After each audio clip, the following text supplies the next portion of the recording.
The federal government is defending its decision to delay the expansion of medically assisted death to include those suffering from mental illness.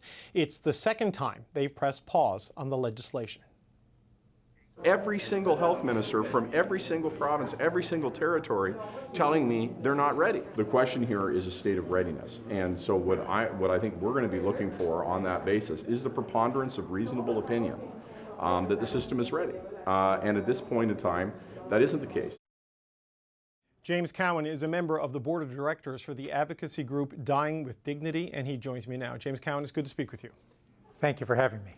So your organization says the work has been done to move forward now. How do we reconcile that with the reports and the statements from various governments saying Canada's just not ready to do this? Well, I think you have to go back and look at what was said at the time that the postponement, the sunset clause was extended last year, and Minister Lametti was very clear as to what the markers were. There needed to be the consideration of the report of the expert panel. There needed to be an educational program developed so that clinicians could be prepared for this. There needed to be better data collection. They needed the regulators across the country needed to have time to prepare regulations and guidelines, and all of those markers have been met. So there are obviously some people in this country who do believe that the system isn't ready, but many more, and particularly those who are actually engaged in doing assessments and delivering MAID, they've testified before the committee that they were ready. And the regulators indicated that they were regulated because they had to be, and and the assessors and providers said that they were ready to go. And so I'm personally disappointed that the government now intends to kick the ball down the road for some indefinite period of time. I don't know how long that is, but I'm more disappointed for the relatively few Canadians who meet the very strict criteria and were hoping and waiting for the day when they'd be able to apply for MAID, and if they were successful, to receive that service. But that's not going to be the case.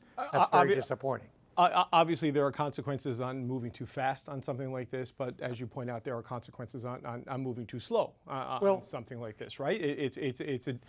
Given the stakes of the issue, it's a challenge to navigate, and they don't seem ready to proceed right now. No, well, I don't know who they are, but I think back, I was a member of the Joint Committee of the House and Senate back in 2016, and we made recommendations. The government acted, and there was no sort of waiting period then. C-14, the original framework for MAID, was introduced, and the system coped and adapted, and we now have 5 or 6 years of experience, and I think the experience for almost everybody that I've heard of who has had a connection with it, it's been a very positive experience. And I think Canada should be very proud of the MAID regime which exists now. This expansion for mental illness as the sole underlying condition, we've had mental health practitioners on this show who are concerned about the preparedness of people in the field and the system to properly handle this in terms of assessments and recommendations. We've just had a parliamentary committee recommend it be delayed, and we've got a letter signed by Nova Scotia, Alberta, Ontario, Saskatchewan, New Brunswick, Prince Edward Island, British Columbia, and the territories calling for the government to indefinitely delay this. So what do you think it would take to get those people to support your position? Well, I think it's an individual choice. I mean, as you know, there are conscience provisions built into the legislation so that any health professional who feels that for religious or ethical or moral or political reasons, ideological reasons, doesn't want to participate in the assessment or delivery of MAID, they don't have to do that.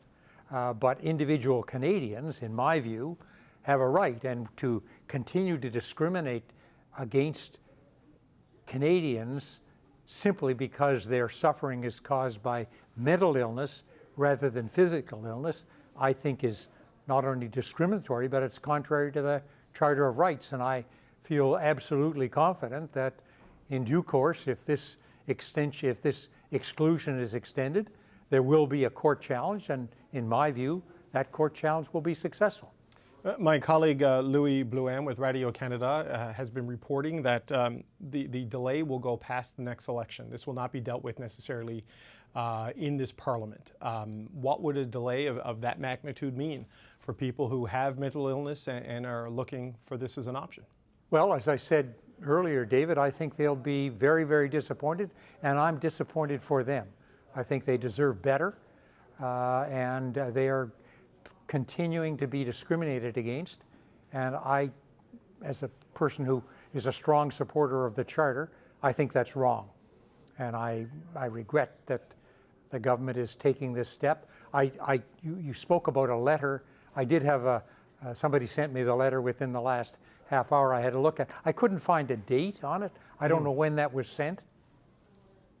Do you know that? No, it isn't dated as I can see, but it thanks Minister Holland, the health minister, for chairing the health ministers meeting in Charlottetown in November of last year. So I would assume it's sometime in the last month or so, and it seems to coincide with what's been happening, at least in terms of the parliamentary committee doing its review and leading up to the release of its report. But it seems pretty clear that a lot of the people running a lot of the health system in the country, they don't feel ready to go.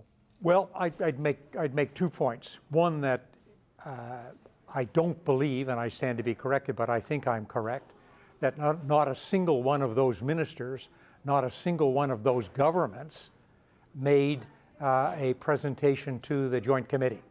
I don't think there was testimony from any provincial politician, health minister, premier, attorney general that made that point.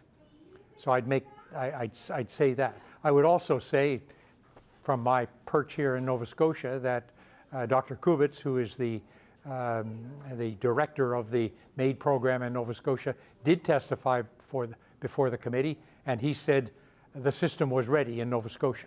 And also Dr. Gus Grant, who is the CEO of the College of Physicians and Surgeons in Nova Scotia and was or is the chair of the regulators across the country, said that the regulators are ready because that's their job to be ready.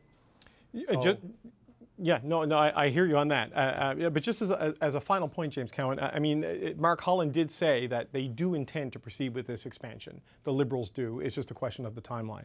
The Conservatives are calling for a permanent end to the expansion of the MAID regime. What would be the consequences of a permanent pause on the expansion of MAID to people with mental illnesses? Well, I'm advised by people who are constitutional experts, and I'm not, that would be clearly contrary to the Charter of Rights and Freedoms.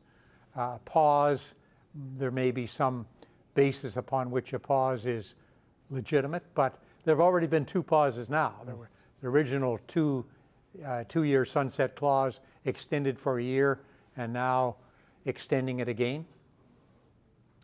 I think that's very difficult to justify. There wasn't anything like that when MAID was introduced in the first place, and I think it's a fair comment to say that the system coped just fine. And I have no doubt and the evidence before the Joint Committee was that those who would actually be doing the work, the assessors and providers, are ready to provide, to assess this people who are applying for MAID, and if they qualify to deliver that service. And so it appears that the government has made the determination that those persons are going to have to wait even longer. And as you suggest, if there is a change of government, then that wait may be longer.